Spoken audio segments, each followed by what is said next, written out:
Gihandom karong adlaw sa Bohol ang ika-12 katuig nga anibersaryo sa magnitude 7.2 earthquake.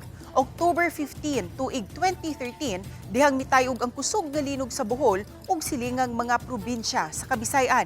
Kapin sa 200 ang namatay ug nagbilin kini og dakong danyo sa infrastruktura nga miabot sa 2 bilyones pesos. Sa paghandom sa mga bulaanon sa pinakakusog nga linog sa probinsya, dungan nga gibagting ang mga kampana sa nagkalain-laing simbahan ug gipatingog sa mga bombero ang ilang siren pasado alas 8 kagrihang buntag.